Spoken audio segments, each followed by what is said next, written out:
Crohn's disease. Like literally zero clue.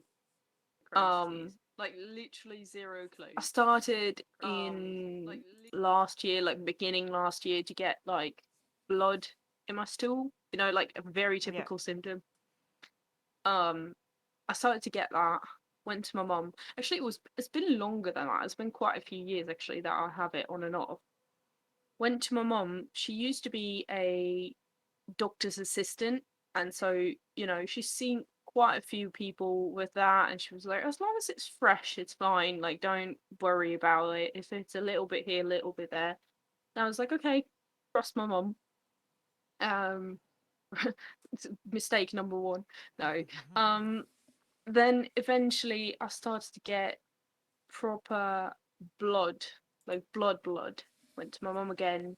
She was like, "Oh, we might need to get that checked out." That was last year.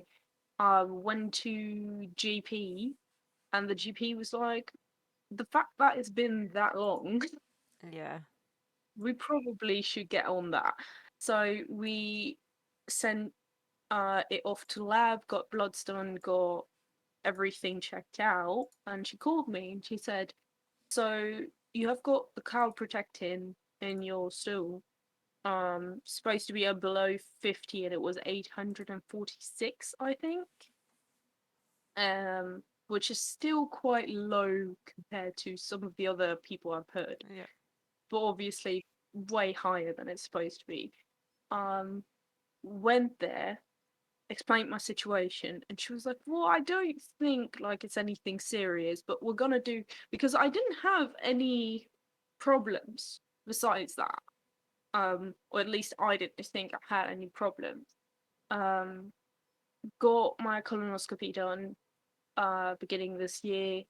Um, they said, "Oh, we've got an appointment for you in May after this, so we can discuss your results." And Yeah. I got it done, and I was in like the waiting bit. Um, and the doctor came to me, and she was like, "I'm making an appointment quicker than May." That Okay. was kind of the clue for me, like Yeah, this isn't necessarily something's not good. right. Yeah. So she was like, for me, it's in the part between my small bowel and my large intestine. Yeah, yeah, it's So, most like, common. right Yeah. at that connection point. Yeah, yeah. Yeah, it's really common. Yeah. And she was like, usually she had like a really small scope, like she got the really small one, and she still couldn't get through it to my small bowel. Yeah. And she was like, that's not good Yeah, at all. Like, we can't pass it at all.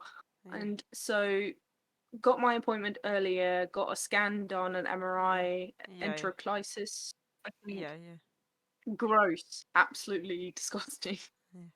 But I started to get a lot of pain as well in my stomach, so we didn't really know where that had come from. Yeah, yeah. Um, I was still looking into that because I'm still experiencing a lot of pain now. I'm Yeah, yeah. having more problems after I've had like everything cleaned out than I Yeah, did yeah. before. Yeah. Um, I was still not sure what it is. At some point, she was like, "You might have a bit of IBS as well."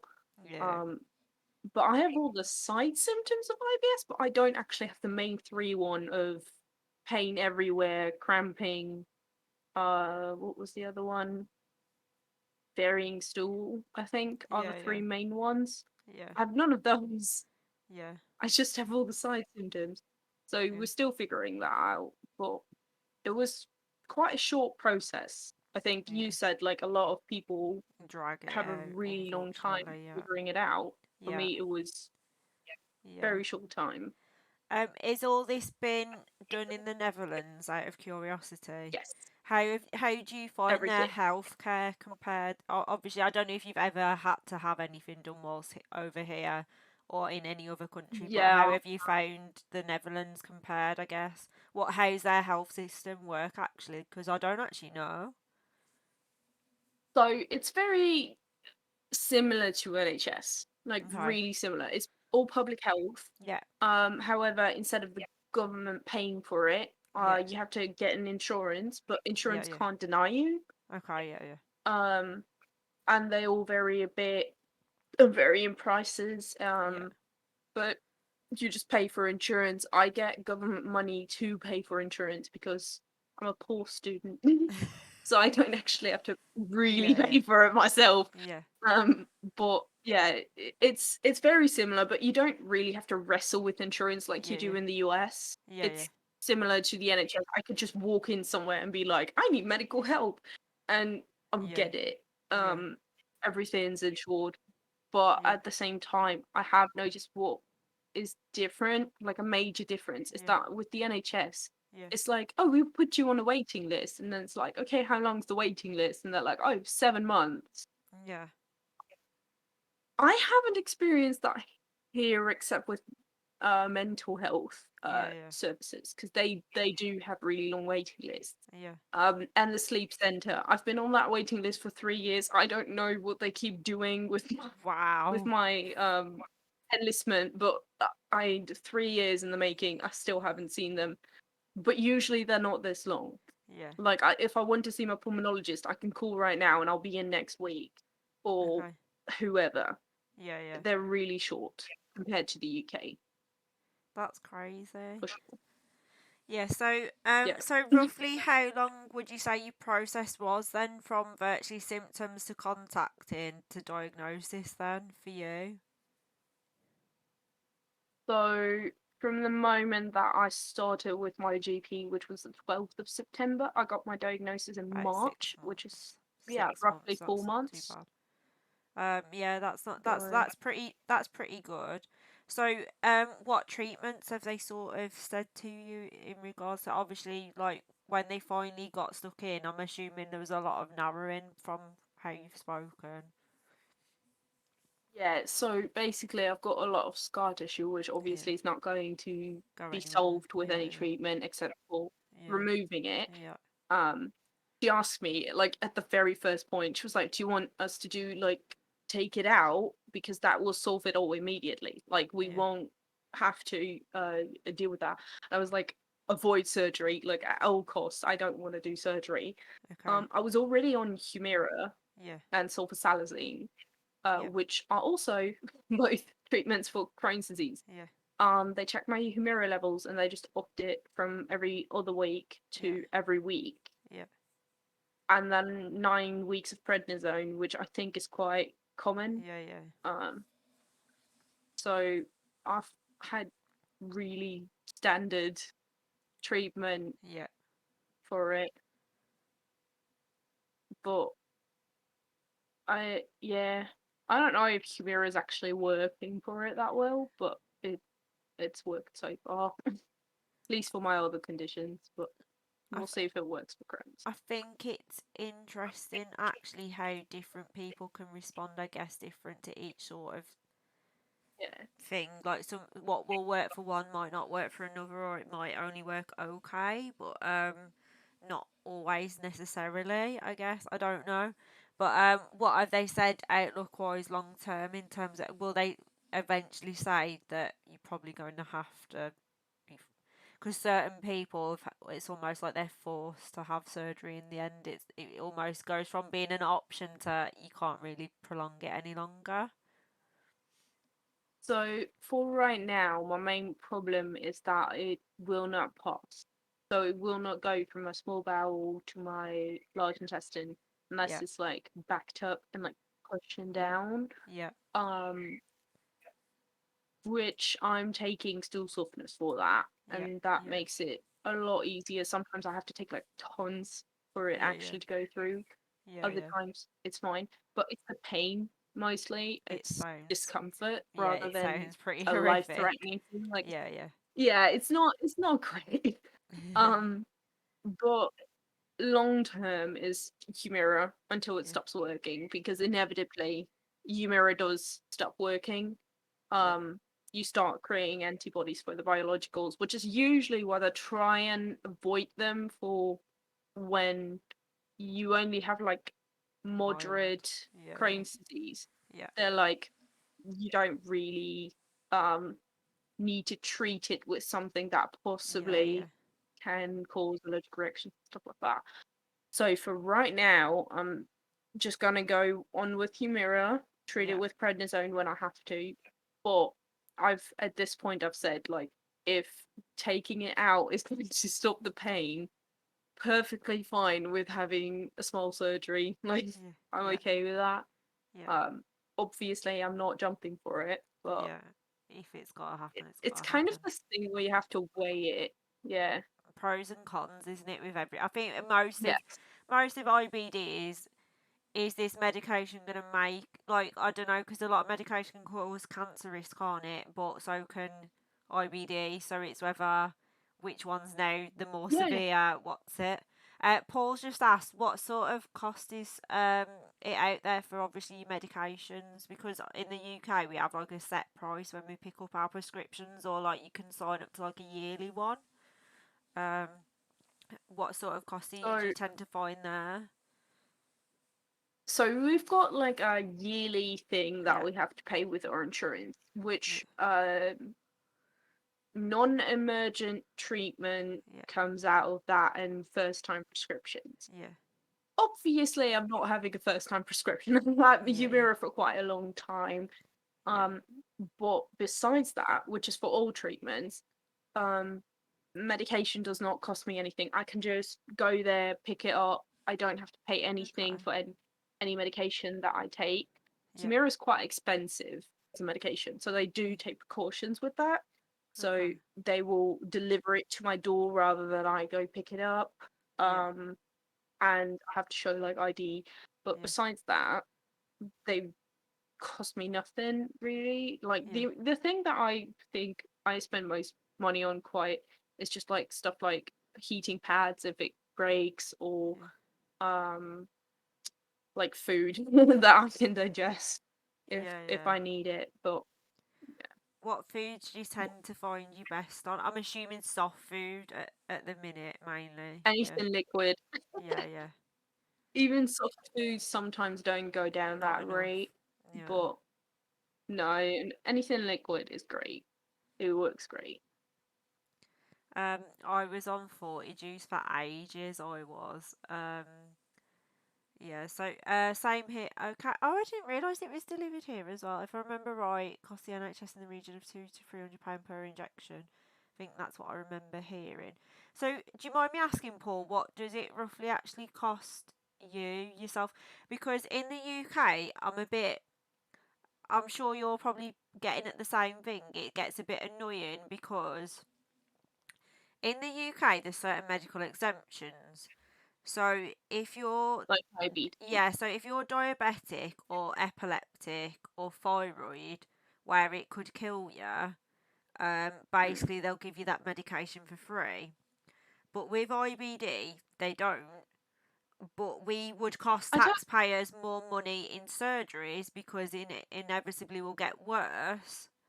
Um, oh, okay, so okay, yeah, so it does cost nothing, but it does cost the NHS because to me, even mild, I say you call it mild medication for IBD, whatever you want to class as mild medication, but things like steroids and stuff like that, if your inflammation doesn't have steroids and progressively gets worse, at some point you're going to need surgery and it's going to be a lot more expensive. And although, yeah, Yeah. Crohn's might be, depending on your severity, a slower death, let's say, it is technically within reason a slow death, even on a mild case, really, because it is a progressive illness, whether you like it or Yeah. not. Like, I know we should I feel I a bit don't. more positive thinking than that, but Yeah. to be brutal, it is, unfortunately. It's also this thing of like people will say, "Oh, Crohn's disease can't kill." Well, it can definitely. Of course Like it it's can. just Doing it slower.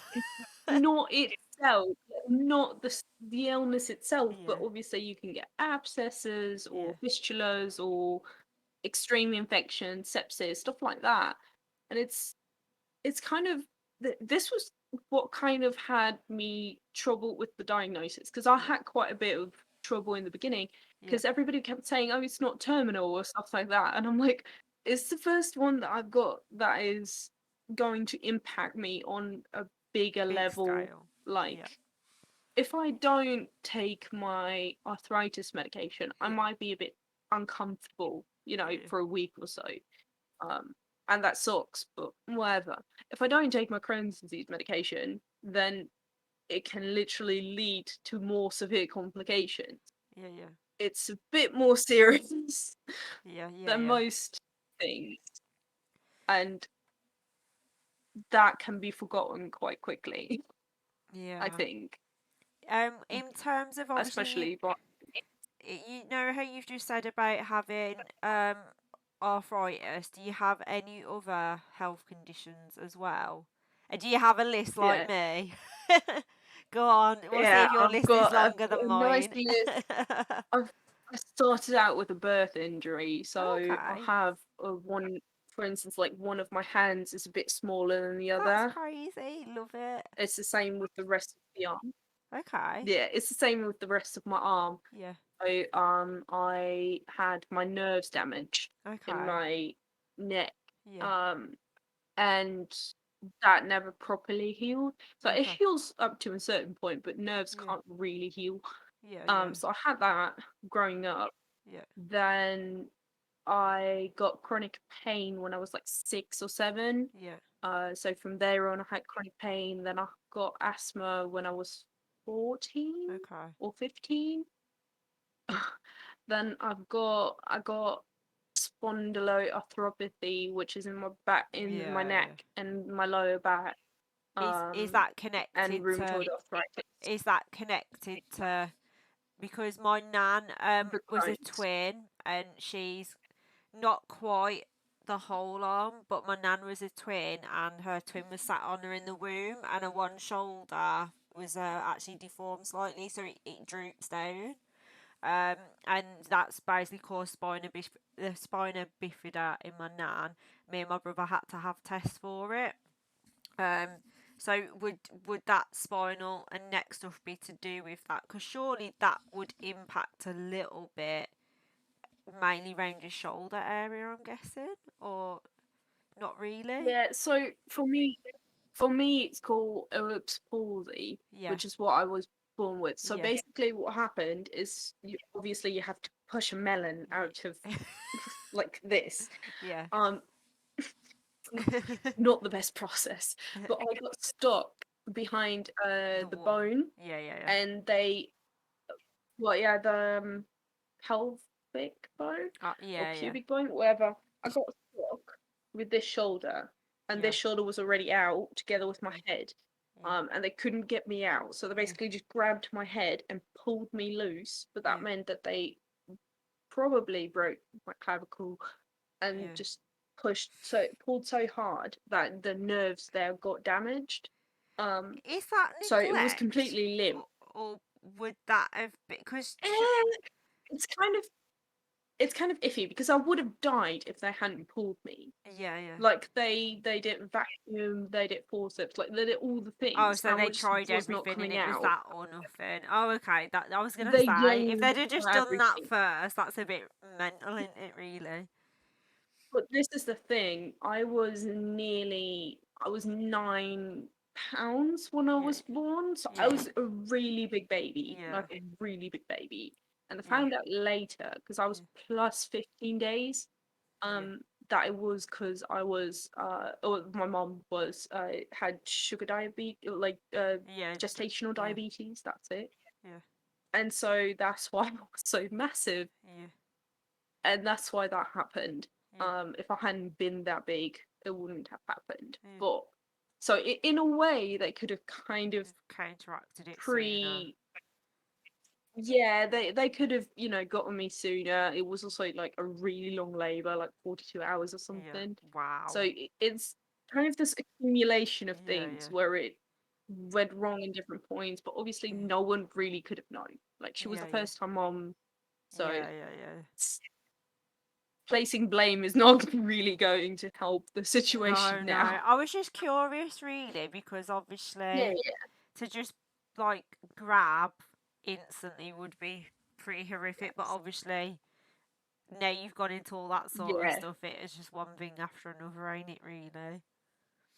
yeah, it was. It was just a weird situation Yeah, overall.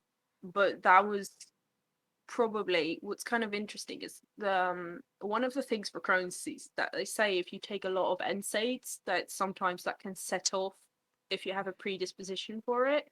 Yeah. Um, and I took a lot of NSAIDs for my pain because they didn't want to give a Yeah. 12-year-old opioid, which Yeah. Yeah. completely understandable. Yeah. But I was put at 12 years old on diclofenac without a stomach Yeah. protectant. Yeah. Um, I had that for like 3 years, and Yeah. then I was put on a lot of them for my rheumatoid arthritis because that's number one to give to people with Yeah. RA. And well, then I got diagnosed with Crohn's disease, which was actually kind of interesting because my rheumatologist kept asking me if I had, gut issues. And I kept saying no because I was like, no, it's the only thing that I don't have is gut issues. I've never gotten gut issues. And then I got diagnosed with Crohn's disease, and I was like, Yeah. You've got issues. I don't, I don't know what God is out there that has it out for me, but it's the Yeah. one thing I was very glad not to have. But yeah, Do they that's a bit reckon that ugly. having those tablets has factored into it? Yeah. Yes, Yeah. Quite a for bit. sure. They they said, well, obviously you can't get it if you don't have a predisposition Yeah. for Yeah. it, in the sense that autoimmune Yeah. diseases Yeah. usually cluster together. Yeah. But they definitely said if that is, we were reading back reports um of me then when I got those that said Laura says that she's getting a lot of stomach pain taking these, Yeah. and blood in her stool. Yeah. No one ever questioned that. They didn't That's so ask me to go and crazy. get tested for anything. If a 12-year-old says that they are bleeding because they are taking tablets, you would reckon That they that would they do would something. go and check that out, but no. So how long on and off were you actually bleeding for? If you was like 12 and getting blood? Yeah, like 13, 14, it started getting like Quite bad. decent that I could notice it proper. And I'm 22 now. So So when they I said if you was, got stomach yeah. problems and you're bleeding and you go, no, I'm fine. That's That was the thing though. crazy.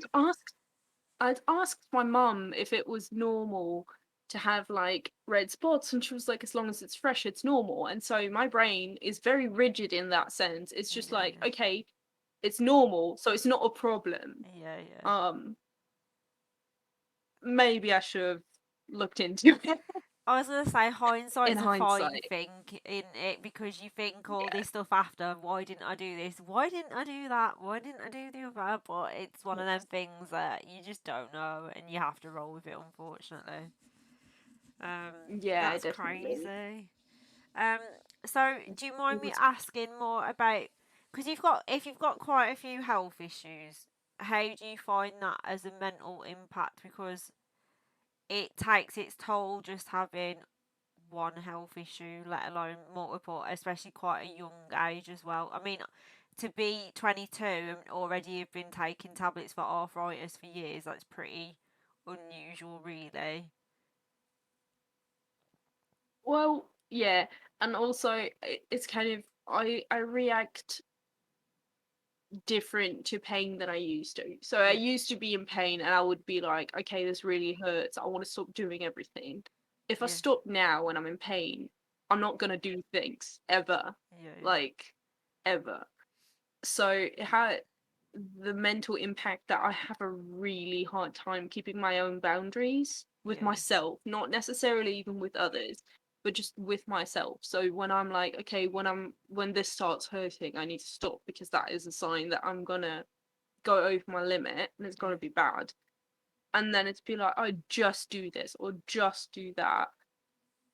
And then I end up crossing that boundary yeah, with myself. So that had a bit of mental impact. I have a lot of anxiety about being out and going to do stuff and then being too tired to go back home.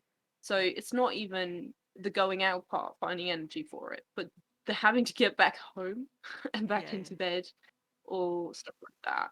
That is that be a bit of a problem at times. Um, I think it's also just a very strange thing when you can't really relate with your peers on that level because Yeah, they don't know what it's like to be in chronic pain. So you yeah, can't really talk to them about it. yeah, So yeah, you go to online communities, but a lot of the time they're a lot older. Like yeah, yeah, when I was 14, I was talking to like 18, 19, yeah, yeah, 20 year olds at times. And it's kind of a very strange thing yeah, that there isn't really peer support in that really yeah, like yeah, area. Like I had yeah, a few friends who had the same type of birth injury as I do. So I yeah, could talk to them, but there isn't really any peer support for chronic conditions yeah, unless you go and actively seek it out. yeah. Like it would be nice if the doctor was just like, here's a support group for people who Just have something. this, who are the same Yeah, age as you. yeah. Me, Anything. me and But Steve the other week, because it was his son, actually, not himself, and he was saying that it's strange because his son was 8 when he was diagnosed with Crohn's, and he's now 18, and he was even talking about obviously the transition from him being under a child doctor to then actually obviously going into adulthood at 18, and he says it's been pretty weird and surreal change because it's gone from we now can't speak to you, we have to speak to him. And he was saying it was a shame because, same as what you're saying, I always think the worst possible age range is usually around the teenage years of like 14, give or take, where you sort of all your friends are starting to start doing stuff that they're probably not quite old enough to do, but they're getting to a point where eventually they are going to start going out with friends and like dating, and eventually you'll go to clubs and all that sort of stuff. And it's a difficult age range. So there's a lot of peer pressure anyway.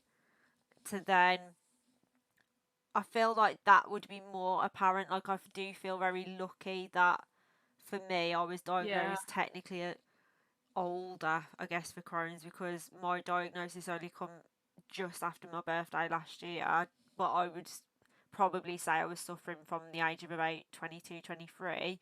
But that's still, at least I've got like my teenage years out the way of thinking I know everything and whatever. But I think that must be the worst possible age because it's I unusual can being take a on the kid. world. Yeah, yeah, basically. Because I think it must be difficult being a kid, but I think it must be really more apparent probably from the age of like 12 to maybe like 19, 20, I guess. Anything in that, and then especially anything in the middle must be Yeah. pretty horrible, not gonna lie. It's I was lucky in the sense that a lot of shit could be handled by my GP. Yeah, yeah, Like a lot of it. So yeah, I still have the same GP as I yeah, did then. yeah, So solid. she's seen me through quite a bit. Um, but I never had a pediatric team and then an adult team. Yeah, I went straight into adult teams and they yeah, consulted with a pediatrician. yeah, yeah, So I still had the same doctor. I have yeah, the same pulmonologist that I did when I yeah. started. That's good. Um, and they did, yeah, they did that because I was 15. And so my GP sat me down. She said, I can send you to the pediatric pulmonologist. Can for sure do that. But she said, you'll have to change doctors in 3 years. Um, if you were 16, we would send you to the adult. Do you want to go to the adult services and just, you know, Yeah, start there and have the same doctor? Because obviously it's a chronic condition. So they want consistency. yeah, So I was like, yeah, sure, send me to the real one. I got so lucky. I have a really nice pulmonologist, yeah, and she made me really comfortable. My parents came with me the first appointment, and after that, I went alone for every yeah, single one yeah, of them. Um, because over here, when you turn 14, unless it's like life or death decisions or surgeries involved, you can make your own decisions. yeah, Um, so I came in and I basically sat down and was treated as an adult, yeah, but also got the information that they would give to kids. yeah, So yeah, it's which kind is of good. like I'm That's good. treating you as an adult in the yeah, I'm treating you as an adult in the decisions you're making, but you're getting the information that kids like to get, Yeah, yeah. um, in the sense of like really explaining everything. Yeah, yeah. Um, and the same was for my rheumatologist, is I sat there and I had a really rough period when I got diagnosed with it. Um, and she set me down and she was really just like, this is what's happening. I'm not sure if I was already 18 or I was turning 18. Yeah, Um, but she said like, this is what's happening and here are your choices. So it's really, I've had just great luck with my team in yeah, that yeah. regard. I've never had to transition from like a pediatric person to adult services. Same when I was admitted very briefly, um, because they suspected I had a lung embolism, and I was admitted to an adult ward. Oh God. I was laying there with like grannies.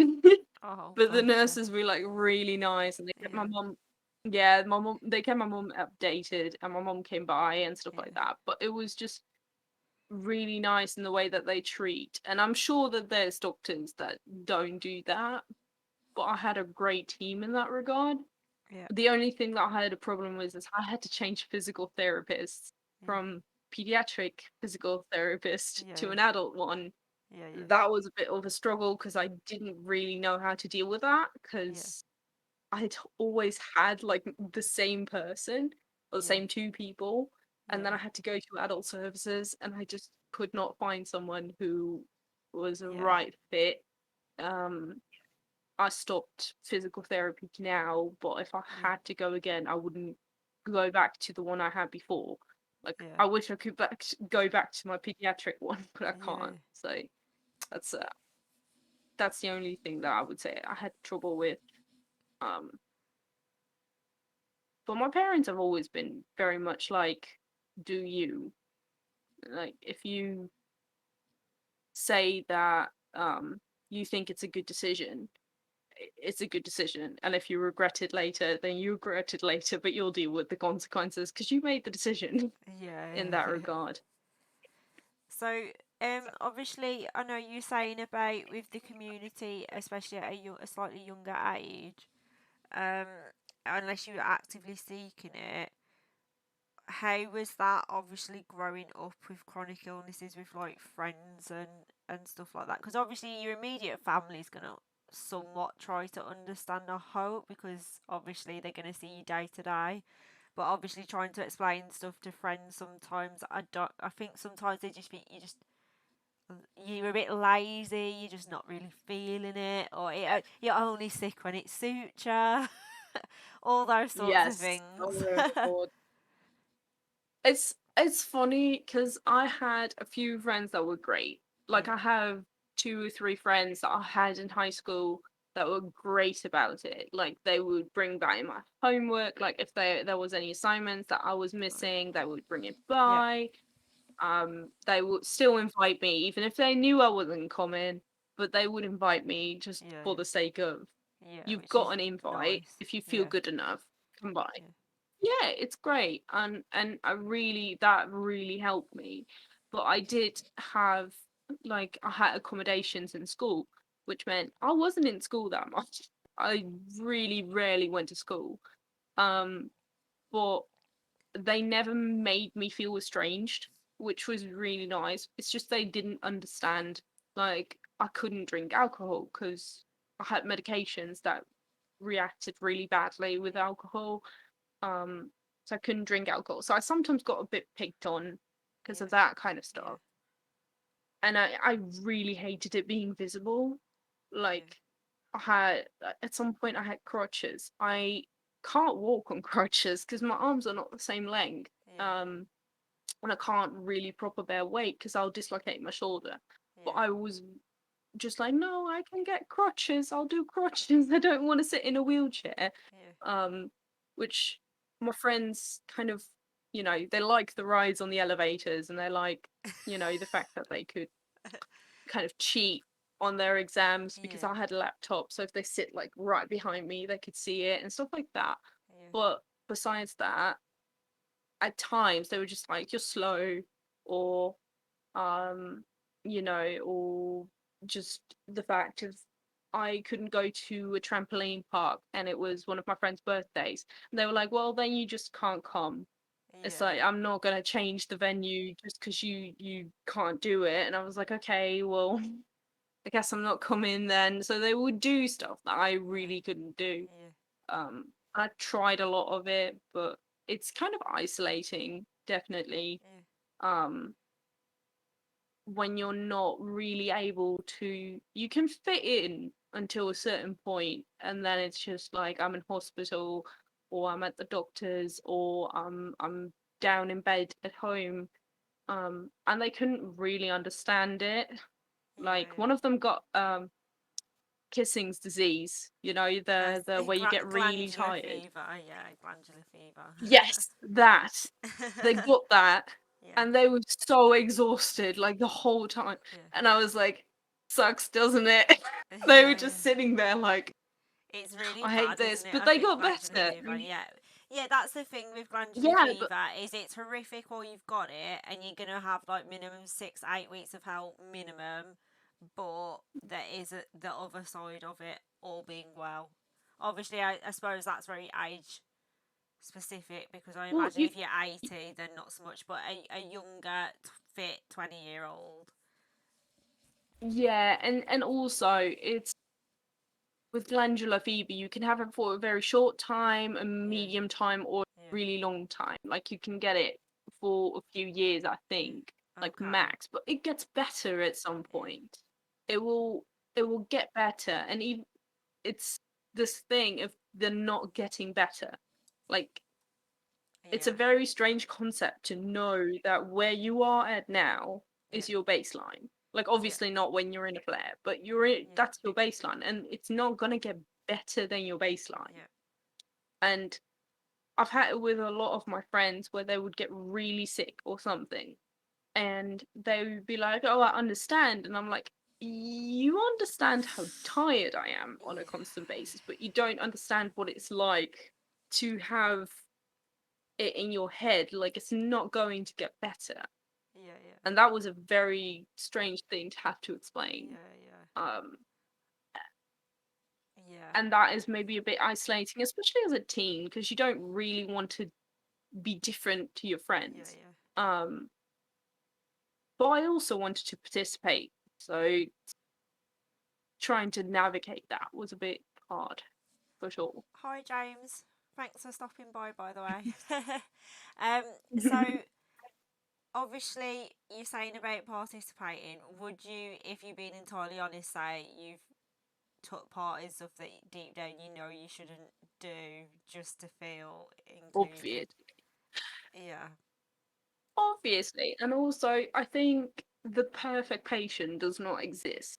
yeah, yeah, Like genuinely, even with Crohn's, like if you know that alcohol is going to set you off, but you really, it's kind of this thing you have to make a person, you have to be okay with the consequences. You yeah, can't say, I'm going to do this and then whine for days on yeah, end yeah, when you have done it yeah, and yeah, you don't really want to deal with the consequence.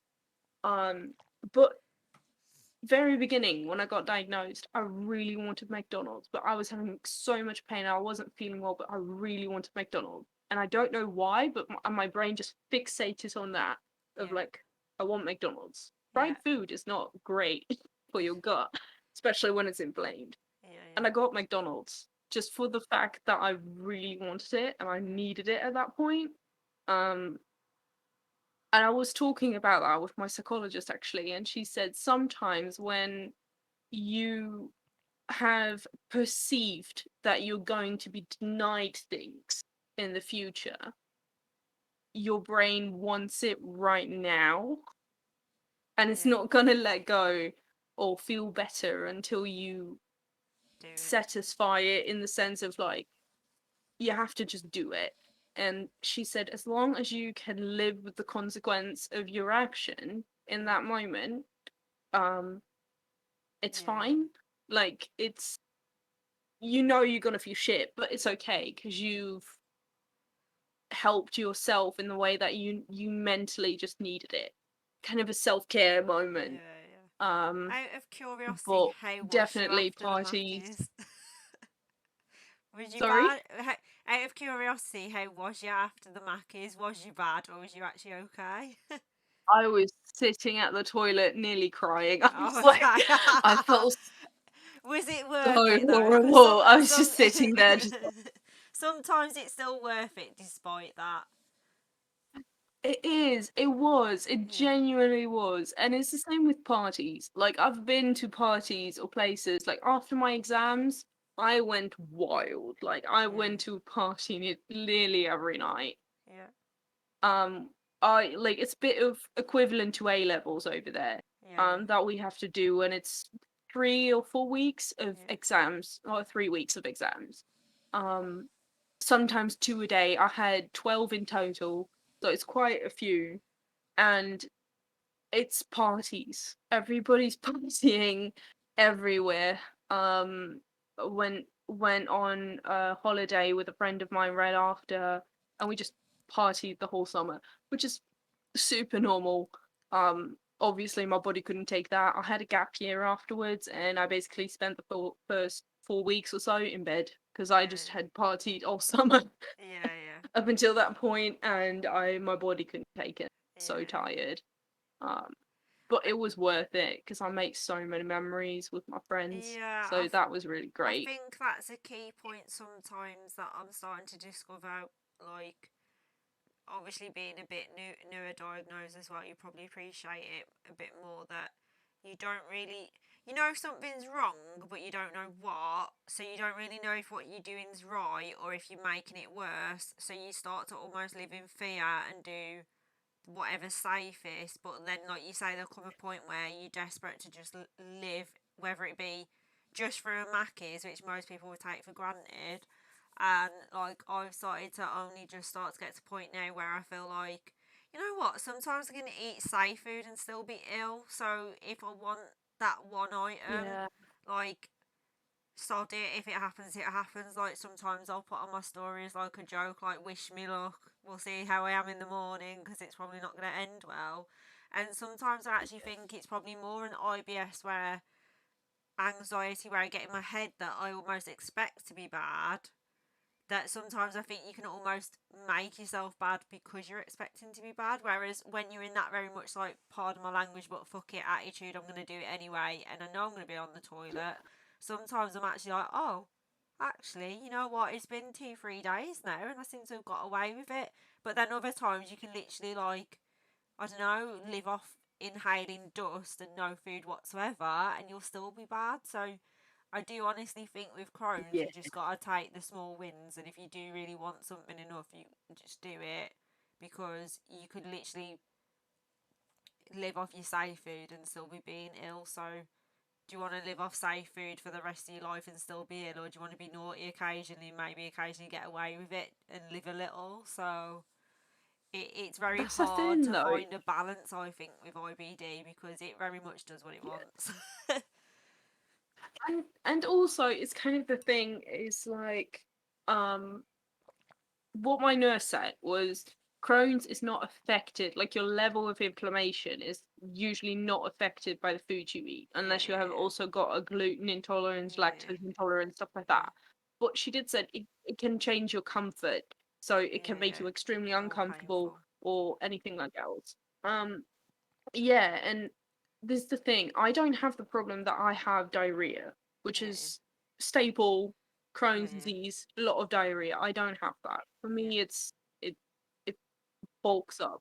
yeah. I forgot the English word for that, but it doesn't matter. Um, so I don't have the Constipation, you fear that backed I'll be on up. the toilet for like that's it. You backed I up, don't have basically. yes. I don't, but that's the thing. It's like I don't have that. So I don't have the fear that I'm gonna be shitting on the toilet for 3 days.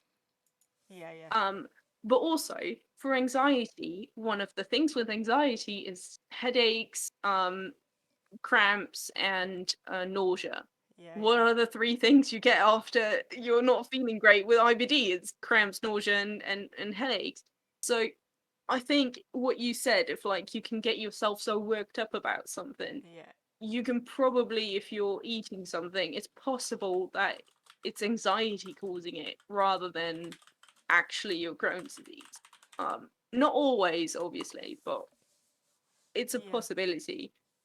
yeah. And I I think think it's definitely, I think certain it things is definitely, mind over matter a little. Obviously, if yeah, that inflammation's there, it's there. It's not going anywhere, and obviously you can't think. I don't want to away, come yeah, across as though like you're just thinking you've got Crohn's, but obviously I do think you can make your symptoms amplified when you're in your head, and I think I do that a hell of a lot, to be honest, because of having a history of anxiety.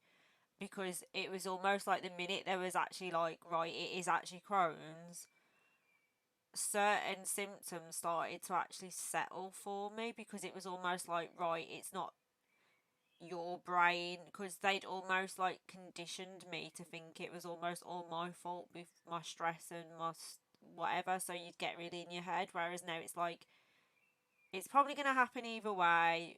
You're going to just have to roll with it, unfortunately, and it is yeah. a far more Well, refreshing it makes me attitude to sad have. that there is doctors that will actually say like it's on you, like you're Yeah, yeah, doing this to yourself, yeah, which I have had doctors tell me that in the sense that they were just like, "Oh, you are not doing enough." yeah, Um, but e- even when she said that she suspected IBS, which yeah, is treated by eating a certain way, right? yeah, Having some medication, but it's mainly just the way you're eating and stuff like that. And she really made it clear to me is that it's not your fault at all, and you're not doing something wrong. It's just, it's a real thing, and yeah, it's not fun. Like, this can definitely be caused by it. um the fact that it isn't for me, very likely, yeah, does not take away from the validity of the diagnosis of IBS. And you get very quickly where people are just like, it's just IBS, or it's yeah. just whatever, periods for women, Oh, just don't get me anxiety. started on that one.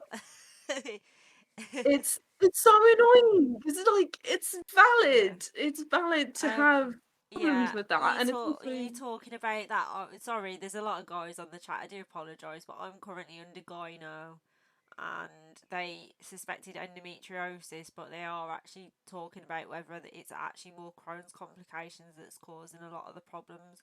Hence why I've got the water bottle today, because it's effectively, unfortunately, making my Crohn's a little bit unsettled, but also obviously that problem as well. So I'm having a bit of a double whammy at the minute. Um, and that's why I keep yawning, and I do apologise, because it's flat out at work at the minute. And then obviously, I don't know about yourself, but like you get anemic because obviously your Crohn's, plus time in the month, plus all these other things, plus then you're getting more pain. And I've noticed there's not, like, some of the stuff that the gyno said to me the other day is not common IBD knowledge, to do with how, I mean, I'm sure guys will definitely get complications as well on their front side. I'm careful what I'm saying word wise at the minute, because Instagram's been telling me off a lot lately. But like the stuff that he was saying to me about with Crohn's, with time of the month alone, is a bit like, why was I not warned about this sooner? Because I've yeah, been saying that things haven't been right for a while, and I even asked for a second opinion off my IBD team, because um, not to dwell too much into it, but I was going. It was slowly getting worse, especially as my Crohn's was getting worse. But I was going up to 11 days on, but it would be random as and when I was coming on. So you imagine being anemic because you're in a flare, plus being yeah, on for almost double what you should be on for, but not really knowing, like, or it would be late by up to 5 days. Don't have a partner, so obviously not going to stress about that, I guess. But obviously not really ever knowing. Um, and I've got a lot of stereotypical symptoms of endo, but they're now saying that that could actually be my Crohn's causing a lot of the complications and prolonged things and stuff. Yet that information isn't really all that about, I guess, because it's almost like that's something else we're not all meant to be talking about, is it? In case we offend people, but it's like, but then I know Siddy Mm. the other week was talking about I can't remember the word he used for it now, but he was basically saying for a guy about getting a growth more towards the front, as a complication of Crohn's, for a guy as well. And obviously that's not talked about either. So it's not just female time of the month, it's complications for guys as well. And obviously because we can't anything, well, to be honest, I don't even know if we can talk about it here, let alone anything down there, whether you be male or female. So this Well, information's I obviously mean, lacking in all aspects, really. but I don't understand why just at the beginning of your diagnosis they don't have like a list of Mm, just like going through everything. these are all symptoms of Crohn's disease. These are comorbidities. Like Mm, there's a high chance you're gonna get it. yeah, Um, doesn't mean you have to, but there is a chance. yeah, And then just have like an actual booklet, leaflet, yeah, even yeah, just printouts, yeah, fine. But that like these are all things that can happen. So just be yeah, aware of them. Because yeah, I felt like I was free falling in the beginning. I don't know yeah, about you, but I yeah, genuinely had to relearn like how does it feel and yeah. what's normal, what's not normal. I have had to I ask genuinely other people what their idea of normal is who've lived with Crohn's for longer, because I have no idea what remission is. Even now, I'm like, am I in remission? Am I not in remission? The last month, I'd probably say is the best I've felt in years in terms of stomach. But I have got a few other health issues that are causing problems, like I say, obviously, like today, which technically could be that. But I've had to rely on the knowledge of people with the illness, because you look at, I don't know what it's like for you, but obviously I could email my IBD team numerous times and probably be lucky to get one response, really. In fact, I finally got printouts off them um a couple of months ago, about 2 months ago. So I got diagnosed technically December, but I'd had like very complicated on and off 5 year sort of process. But officially I got my diagnosis in the December, but I don't think I got any printout leaflets until I messaged IBD team about like certain questions until about May. So I reckon it took 3 4 months for them to send printouts out. Most of them was from the Crohn's and Colitis website, which is amazing.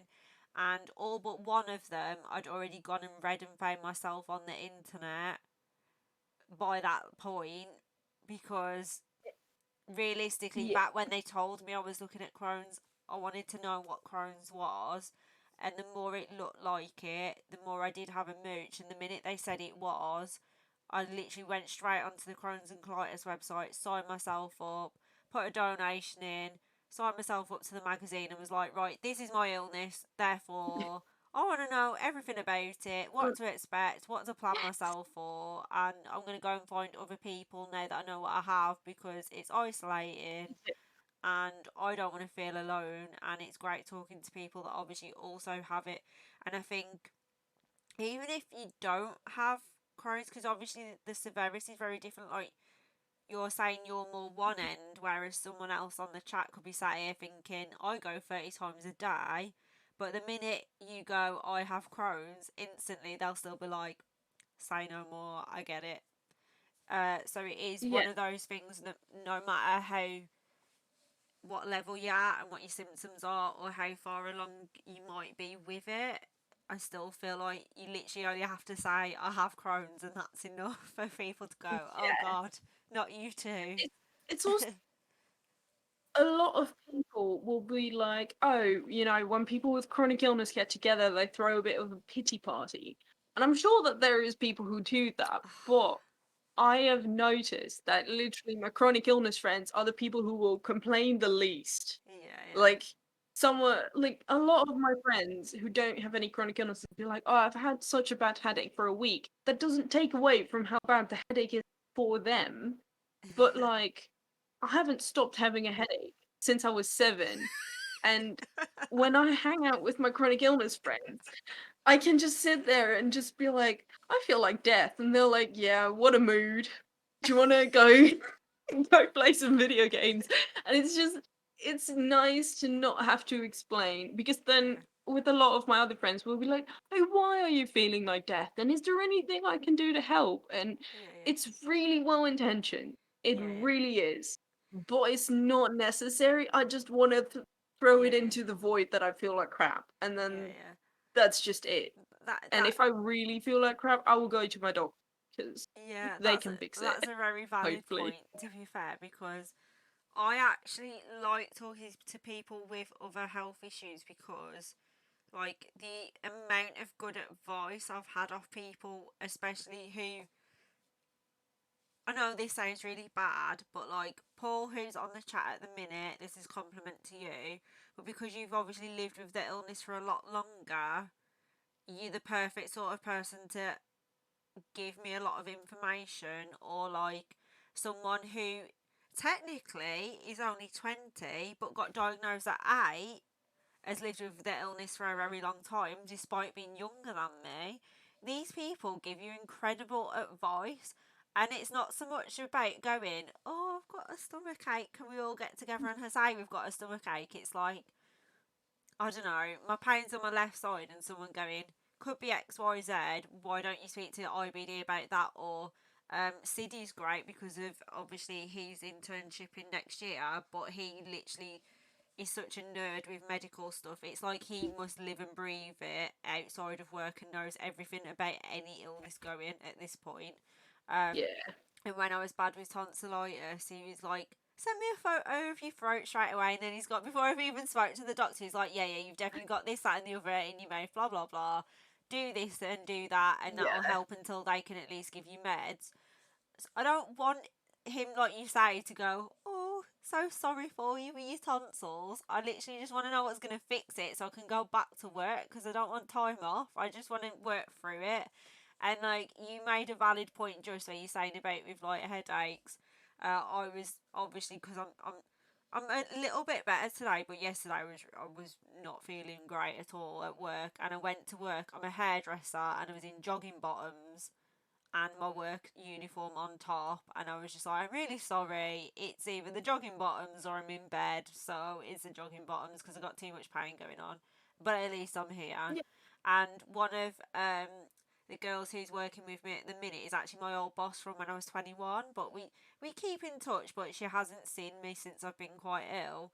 And towards the end of the day, she was like, "Oh, so you feeling better now?" And I was like, "No, I feel worse. I'm just good at hiding it. I just obviously was in my jogging Yes. bottoms, but like being a hairdresser, you have to be all like, 'Oh, you're alright, how are you?' And they'll be like, 'Oh, I've had a bad day because I don't know, I haven't handed my homework in on XYZ. time,' because it's always something really pathetic, no offence to them." But but you have to No, but work past it, I guess, and hide it a little bit sometimes, as bad as it yeah. sounds. And also, what I hate is when people like, "Oh, compared to you, I've got nothing." And I'm like, I'm sure that your problems for you are actual Yeah, yeah, yeah. problems. I would just I would be glad to have those problems instead of the ones Yeah, I have. yeah, yeah, But my pain does not invalidate yours, but yeah, yours does not validate you to understand yeah, yeah. mine. So Totally it's agree kind with of, that. you don't, yeah, and it's kind of special because I actually had someone who I used to be friends with, and Yeah, she had a problem with her wrist. Like yeah, she had some sort of tendon problem with her wrist, so she had to wear a wrist brace for a year. yeah, yeah, And she said, "Oh, I know how you feel now with like not being able to use your arm properly." And I was like, I was just standing there. I didn't know what to say to her.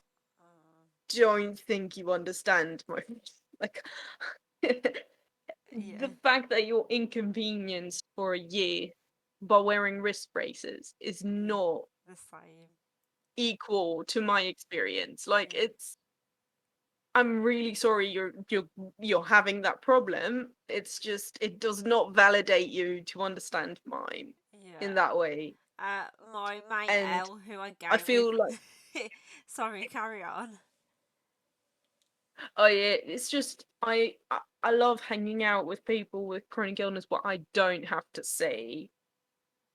Eh, Like, it's not this competition. Oh, Like, I'm sure there's like other people who do, but it's not like this competition of like I'm the sickest or I feel the most horrible. it's usually always more. I feel like death. Me too. High five. Let's all feel death together. It's fine. Yeah, my mate L, who I game with a lot, he often winds me up because he'll be like, "Oh, I really felt for how you feel." It like, don't get me wrong, he's harmless. He's just winding me up, but he'll be like, "Oh, I really felt for you today because I've been at my parents' house, had all this like I don't know terrible choice of food options, and then he's like, and then I started to drive home, and it's like 40 minutes, and it's like, and I'm just thinking I need to get home now because I'm gonna shit myself." And like I've got there and I've been on there for an hour and I'm like, right, okay, times that by six, have 2 weeks of not holding any of the meals and then literally spend the next couple of years like it. See how exhausted you feel then, and then remember this is never gonna go away. It'll just have times when you better. Then let me know how you feel. And he's like straight away, he's like, I don't know how you do it, don't worry. But at least he will acknowledge the fact that he's like, no idea how you do it every day. He's not like, oh, it's Yeah. nothing, it's a breeze. um, Also, the concept of chronic pain or chronic problems to a lot of people is just not being able to go to the doctor and just get fixed and go home. Like, it was some one of my friends was just like, "Oh yeah, I go home from like a day at work or day at school, and I come home and I've got energy to do things." And I'm like, "I don't even have energy when I've slept for 12 hours. Like, how I, do you have energy?" Here you go. I'll read this all to you because you'll all like to have a laugh at this one, right? I haven't put this one on Instagram because I'm being very careful at the minute with what I put. But let me read you this comment I had recently. Um, so I don't know if anyone actually watched my story the other day where I put on about how come Instagram allows this, and it was someone who kept asking me for sock photos. They kept putting it on my yeah, no, they kept putting it on my Instagram, um like just random pictures, and then eventually they started sending it to my inbox. So in the end, I was like, "Why is it?" I got told off the other day for making a joke about basically having a rectal exam, Saw that. and then basically I've put, "But how come they can keep pestering me for this?" um, they realised what I had done, and it come from through from another account. I had quite a bit of drama the other day, um, and basically they'd put, just for making this story, I'm going to obsess over you and ruin your life, starting with your Twitch enjoy.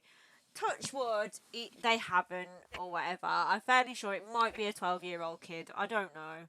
But I just wanted to read this comment that I had on one of my posts because this will resonate with everyone who's got any form of chronic illness, whether it be IBD or anything.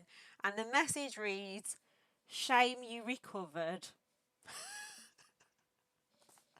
And I'm more Honestly. insulted by the lack of education.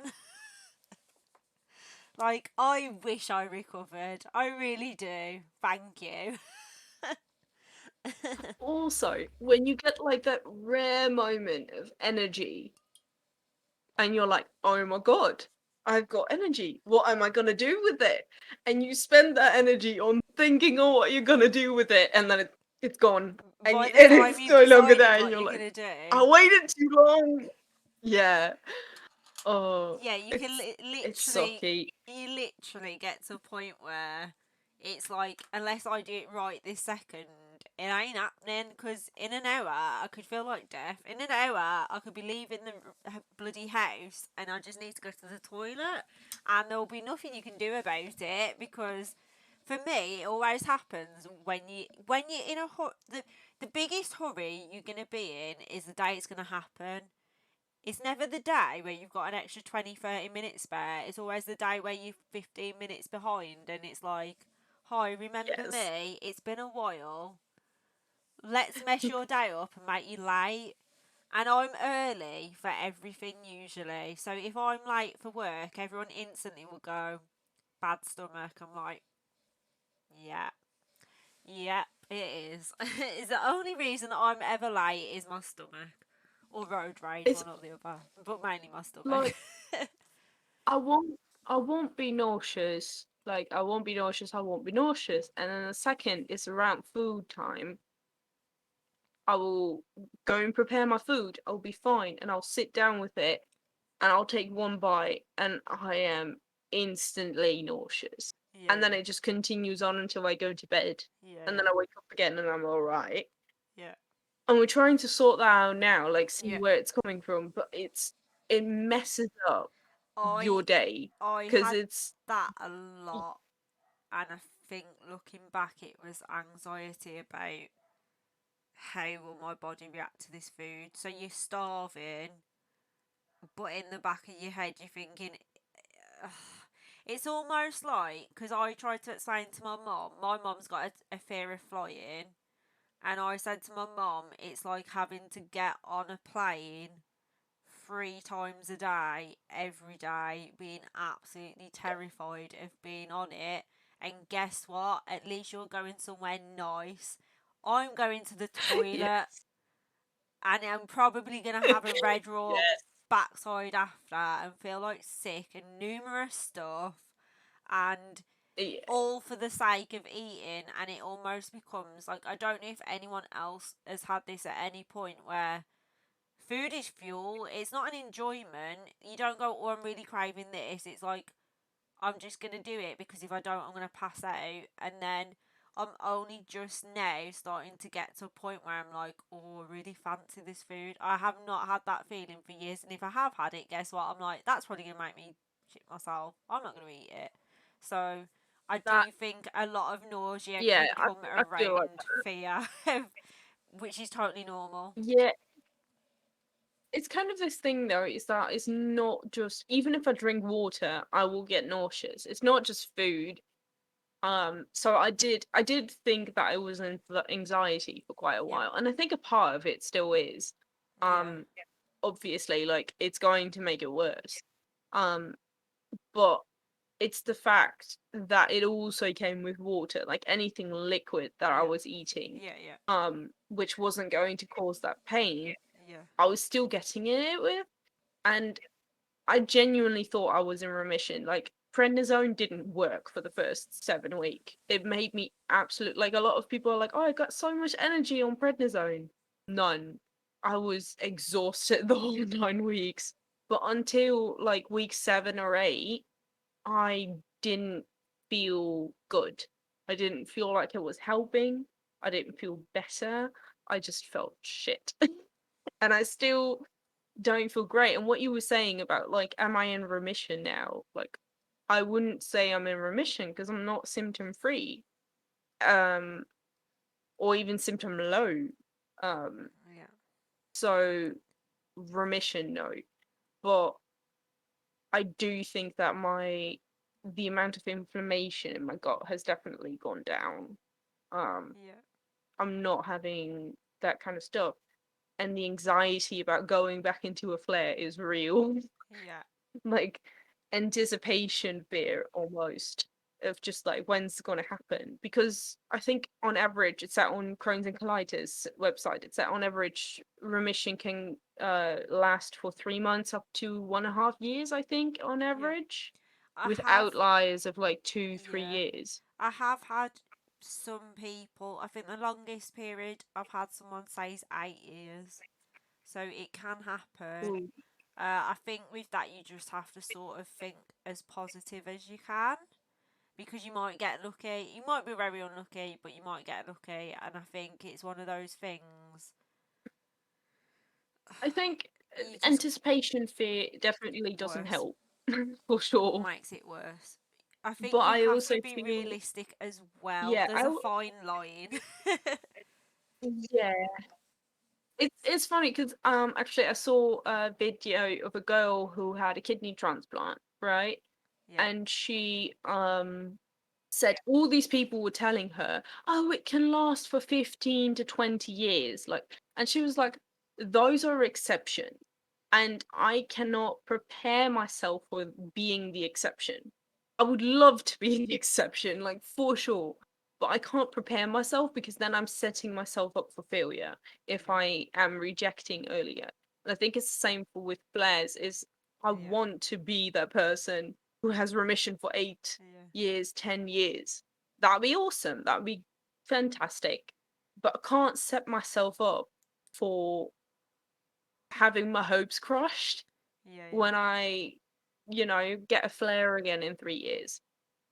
So realistically, I'm when I am symptom free, I'm probably gonna just do as I do and see what comes because if I'm gonna expect I'm gonna get the anxiety. I know that.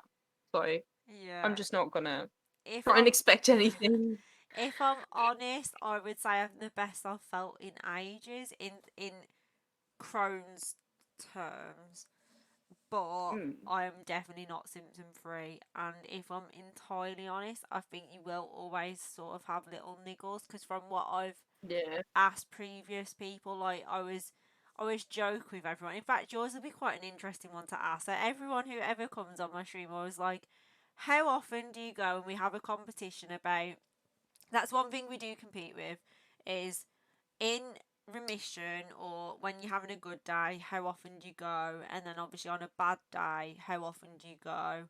And most people will still say on a good day they can still go a few times. So some people say on a good day they can go anything from um, 3 times a day all the way to a couple of times a week. Whereas on a bad day, I think a lot of people, like for me, it's about 6 on a somewhat bad day, but I can go all the way to about 15 times a day. One girl, she said up to 30 times a day, and I was like, you basically just super gluing yourself to your toilet at that point, really. Um, Out of curiosity, You do you just stay mind there. me asking if you're the opposite end, just for curiosity, how bad is bad if you're not? Because it's got a, I would say certain points that would be more painful, personally. Yeah, The worst I had was I didn't go for 10 days. Like, yeah, okay. at that point, I couldn't eat. Like, literally, my, Yeah, my body was rejecting food because it was like, I can't hold anything yeah, else. yeah, Um, and that was really bad. Um, on average, I got every 3 days. yeah, Um, but that was before I had my diagnosis. yeah, So yeah, now with the stool softeners and stuff yeah, like that, I go yeah. once a day, and Bro. that's it. And that's already a lot for me. I was gonna That's say it's that's weird, amazing but to have someone with yeah, Crohn's grateful to go, which I think is why it's yes, important to actually have that conversation that you can still have Crohn's and almost have to have medication to go, whereas most of us are going, please stop, please stop.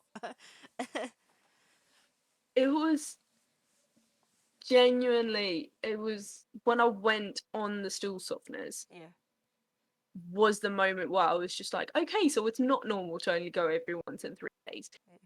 And my nurse said, like, it can be normal. yeah, There yeah, is people who yeah, go yeah, yeah, every once in every 3 days, and it's yeah, fine for them. yeah, On average, it's not that normal. yeah, Um, but going once a day for me was very weird to transition. But I'm yeah, fine with that. I can't yeah, imagine going 30 times in one day. yeah, Except for when you're doing colonoscopy prep, because then you're basically just glued to it. yeah, Um, but yeah, if I get bad, I it will go like once a week, yeah, and I'll get so nauseous and so yeah, backed up. But she yeah. did say that if I do get the surgery and I do get it removed, there is a chance that I'll go more frequently Yeah, because yeah, obviously there's not that block yeah, from yeah, yeah. going from your small intestine into your large. In theory, you could So almost go from possibly, replacing one problem with another in theory, because you could almost end up going too much. well, this is the thing though. It's like I'm not that afraid. Like over here, public toilets are fairly clean Yeah. and fairly well available. Yeah. It's rare that you can't just go pop into a shop and be like, "Hey, I've got Crohn's. I want to Yeah. go to the toilet." Yeah. They'll let you if you say that it's medical. Yeah. But at the same time, I fly a Yeah. lot. I don't feel like going on a plane. Yeah. I have avoided it for a very long time. Yeah. I was on a plane for 14 hours when I went to from Paris to Singapore. Yeah. I didn't go the whole plane ride. Yeah. I just avoided it straight up. I Yeah. wasn't going.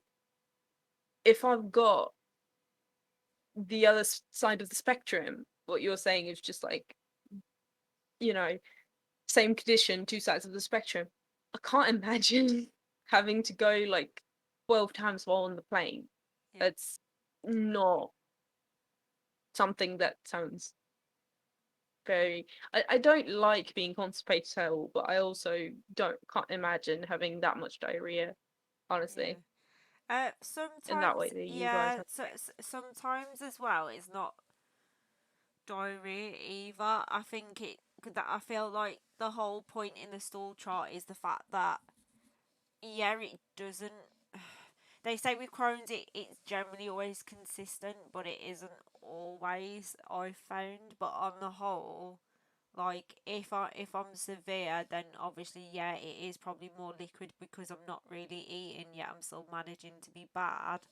But I was joking with my friends that generally speaking, I don't know about anyone else, too much information, but generally I'm always more like baby poo, to be honest. And I always joke about Yeah, going, like this. yeah, I'm always joke with my friends going, never really ever brown, to be honest. He just doesn't, his bait, he's literally the colour of baby poo. Sorry, but it is.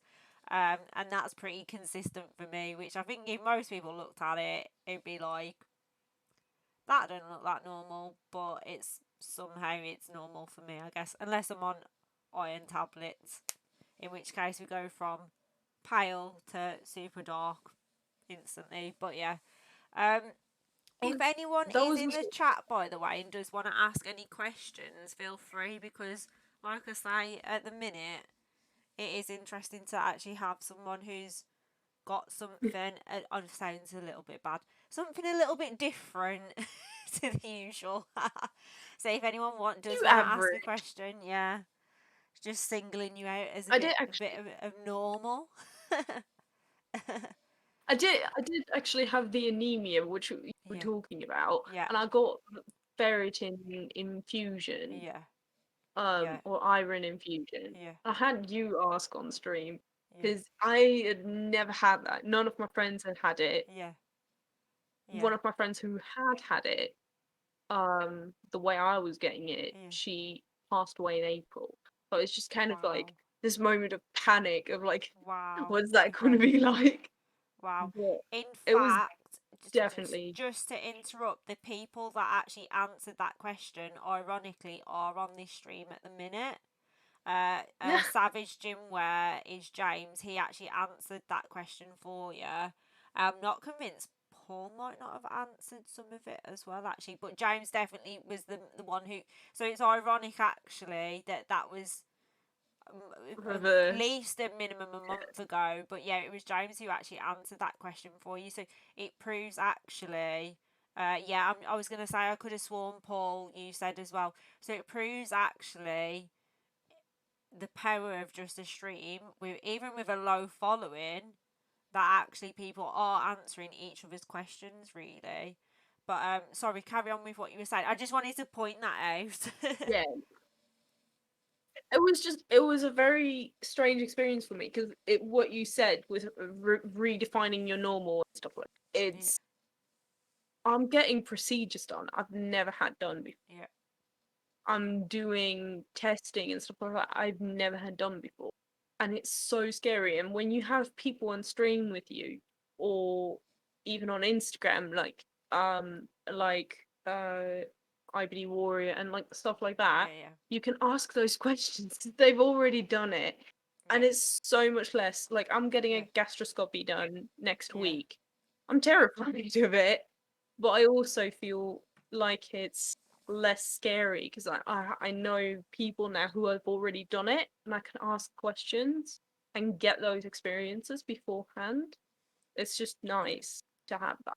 I also value, and I know this sounds a bit harsh, medical professionals will try to play stuff down a lot. Whereas you go to someone with IBD and go, be honest, what's it like? And they go, horrific, blah, blah, blah, but you need it because of X, Y, Z. And honestly, it's not pleasant, but it's not as bad as you think it's going to be. And I prefer blunt answers to, oh yeah, like the pill cam. Oh yeah, it's the size of a large vitamin pill. And then when it comes round and it's like half a golf ball and you're like, thanks for that. That's a large vitamin pill, ain't it? That is. Um, I Honestly, would much rather it's the blunt honesty of it's not nice, but this is a situation you're in and you got to do it. it's kind of this thing though also with like so many people are saying a colonoscopy is horrible. The prep shit, like I did not enjoy the prep whatsoever. I Um, think with but the colonoscopies, colonoscopy it itself, depends on the. There's so many different variants from what I've had from people, whether they've been given pain relief, no pain relief. James, they fed him curry before his. So, yeah, so the prep is definitely worse than the procedure. For me, my colonoscopy was fine. I had to have endoscopy same day. Don't think you'd have yeah, to give me either a lot of money or tell me I'm dying of throat cancer for that to happen again. Colonoscopy, really won't look forward to it. Will build my anxiety up for months, but if it keeps my Crohn's under control, could do it. Endoscopy, don't know if I could. So I think that does vary person to person, but prep is definitely worse. Was it movie prep, movie prep? What is it called? I'll call it movie prep because it gets your bowels moving, but I don't know if that's how to pronounce it. Which yeah. did you I have didn't to have drink? my prep. Yeah, I had something else that I completely just forgot the name of, Yeah, but I had Bisacodil, which yeah, is like the little pills that yeah, cause cramping. That was horrible. Like the drink, I didn't like the taste of it, but I really didn't mind the taste of it. Like I was just kind of like, yeah, whatever. Um, the Bisacodal, I had pain. I did not enjoy that bit. I didn't want to do that again. Um, but the drink, it's just the last bit of that. In the beginning, it's not really a problem because you still have things that can come, but in the end, it's just your shitting liquid, quite literally. mm-hmm. And it's not pleasant, it's not nice. You get nauseous, and it's but then you have your colonoscopy, which I had sedation, which is Same. painkiller and benzo. Yeah, I was out. Well, I wasn't out, but I was kind of just spacing there. yeah, same. And they were just like, yeah, move your legs up. And I was like, okay. Yeah, same. I didn't feel it one bit. It was a bit uncomfortable at some point when they got to like the entrance. They couldn't get in, and that hurt. Yeah, I didn't really feel anything. yeah. Maybe it's different if you have like a lot of inflammation in your I colon, but think it I don't know. depends as well. It's Like I'm some not like people, yeah, some people don't even get pain relief or any form of sedation as well. So it very much depends on. I think for that, it's very much a situation. I had a curry and held the nurse's hand. That's all. Don't lie. You had your bottom right for you after and everything. I reckon you did it on purpose. I Yeah, get a bit of literally I action was in. terrified. I was terrified that she was gonna be like, you have to do the prep again because you didn't get it all. And I was I, like, I must admit, the main motivation to finish my drink was I'd waited so long. It was like, I'm not coming again, and you're asking me to do it again, so I'm drinking virtually all of mine. You had an audience for yours once. Get all the doctors and nurses in. See, this is what I don't get right. So you make a joke on Insta. Fair enough, it was a bit tongue in cheek, but let's face it, the logical side of these things, if you really thought about it long enough, you'd cry. you have to see the funny side of it. I mean, I've joked a few times in my endoscopy about having my mouth strapped open. I'm still yet to find. Oh, I think I found one person who had their mouth strapped open, and if it was not for me, like, crapping myself at the thought of having that thing down my throat, because I just, yeah, I've got a phobia of being sick, let alone anything else, but it's my biggest fear. Had I been watching maybe on a film of someone else, maybe, I would have really giggled at the thought of someone having their mouth strapped open, not gonna lie. That's my sense of humour. And like I say, it's even funnier sometimes when I'm going, so did you have your mouth strapped open? And they're like, no, no, no. And then everyone's like, so was it really a Dr. Sam, or have you just walked to some, I don't know, dodgy, I don't know, back street where they So reckon far. they do colonoscopies for you? Uh, but like, why can you not make jokes about this? Like, you know full well these are healthy people going, how dare she make a joke about having a finger in a bum? Because I said to my dad after, right, I'm assuming the technical term is a rectal exam, I'm guessing. But if you said to someone now, right, Laura, what actually is a rectal exam? How would you describe it? Because to me, instantly you're gonna go, well, you have a finger put in your derriere, your bottom, your ass, whatever you want to call it, but there's a finger gone in there, and that is the only way you're gonna explain to someone what just happened to you. I really don't get what the Yes. issue is. Oh, This is the funny thing though, is that I've never had one of those because I oh, was on my period both times. oh, so you're I getting was on my away with it. period 4 weeks before with my doctor. And then the second time with the nurse. And she was like, well, I can't do it on your period. And I was like, oh, it's such a shame. So sad. I was like I'm fairly walking sure away. I've only had But mine then obviously with once. You'll get it at some point. They'll get you. One day when you're least I'm expecting it. You're just going to tell them now I'm that you're on your sure. Well, period. obviously done with your colonoscopy, they will have a look to see Yeah, if they can see anything on the yeah, outside. yeah. But Well, if they did, I don't I remember dodged because I the was too bullet. out of it, so I don't remember that bit. I only remember towards the end because they give me extra because I tried to yank the camera out twice, so I was fully out of it. So I was very embarrassed And after when I realised what I'd done, but I don't know.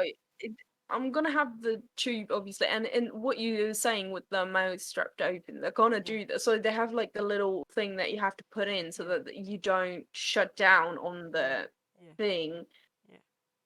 I'm honestly like I can make jokes.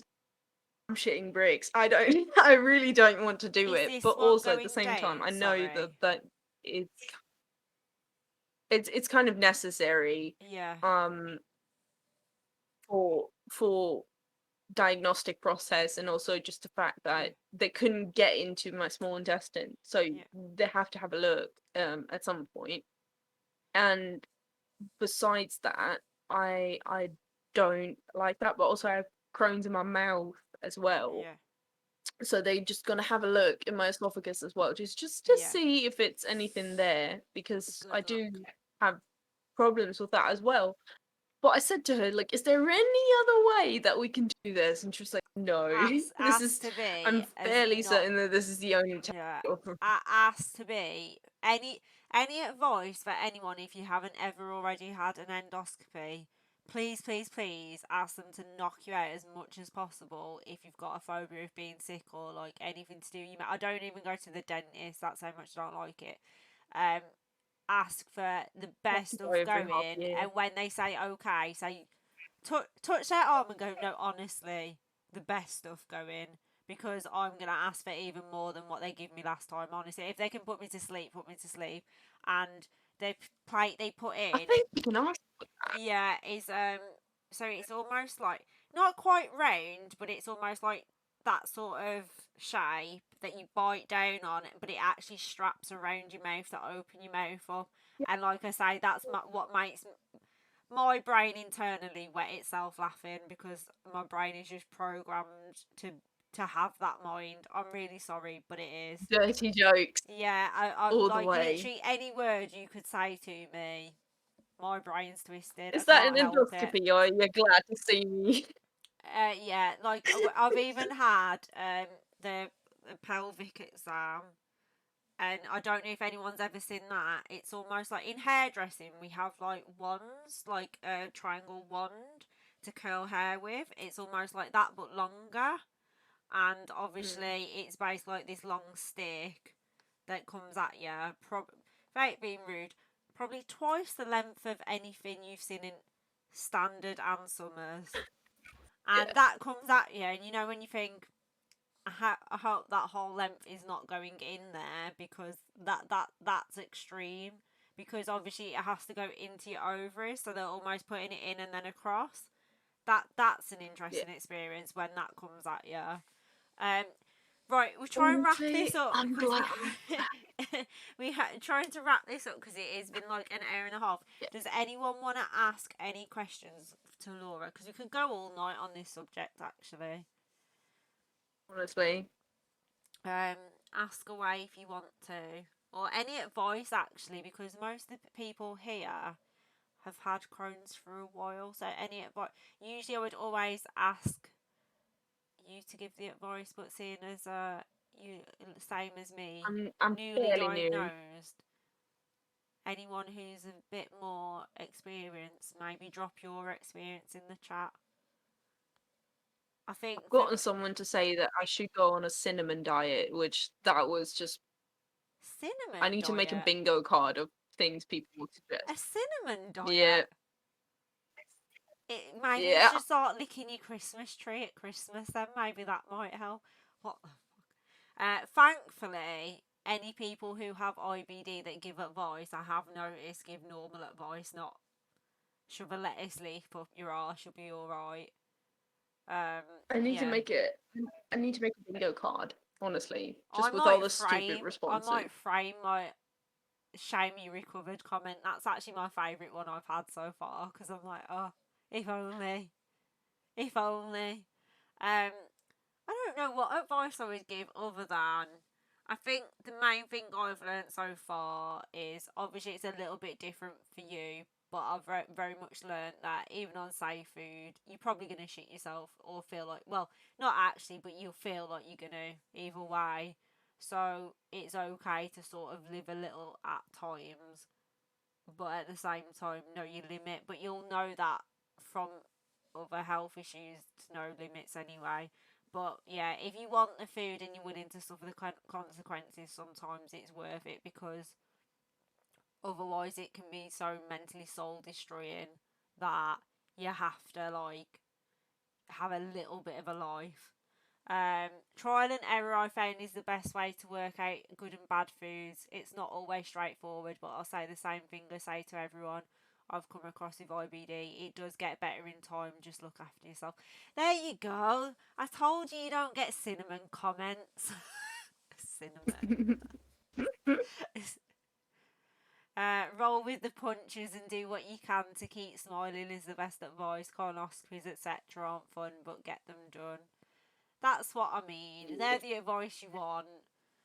That's why it's Yes. best to talk to IBD community, rather than just random people on the internet that spam your inbox. Because I stream, you get a lot of like, promote it on X whatever, or DM to collab.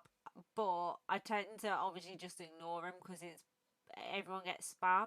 But the ones that spam going about, we can cure, I don't know, it's like goes like, we can cure any autoimmune health issue and herpes and STD viruses. We've got cures for AIDS by eating this one simple food. DM us now. And I'm like, please get off my feed. I really don't want people falling for this bullcrap. That's So the if only you have spam that great irritates invention, me. go to a doctor. Yeah, We can cure the go most get it pre. incurable cancer. We can cure AIDS. We can cure all this with just one simple herb remedy. And it's like, I swear they've been smoking the crack pipe. I really do. Does anyone want to ask any questions? If not, I'm going to wrap this up now. Anyone at all? Give it a few minutes. Thank you for people who continuously join the stream. Obviously, I know Laura, you join as well quite a lot as well. I do really appreciate it, guys. Um, it's really nice when obviously the same people sort of keep coming back and stuff, because I have no idea why, especially if you're coming back every week, why you're coming back every week listening to me, but I'm really grateful that you do. Um, Obviously, I'll be back again on Monday gaming, and then obviously normal Wednesday stream. I'm just setting up as well with my next interview. Next week, I'm hoping is actually someone who hasn't officially been diagnosed with IBD, but has all the symptoms of Crohn's, but so far they haven't found anything. And when I asked about what sort of symptoms they were having, I'm very baffled by the fact that they're. So I've said it would probably be quite interesting actually if everyone can come together and give them advice actually, because I've said to him today about maybe asking for a pill cam because I haven't actually offered that yet. So maybe if everyone can actually come together and give lots of advice for him next week, because I think if he has got Crohn's, it's very well hidden, and unfortunately, it ain't always the best on a. Well, we all know, especially the NHS alone likes to drag its feet. Um, right then, guys. Like I say, I'll be back next week. Thank you once again for watching, and thank you to Laura for coming on the stream tonight. And yeah, take care, everyone. Have a good night.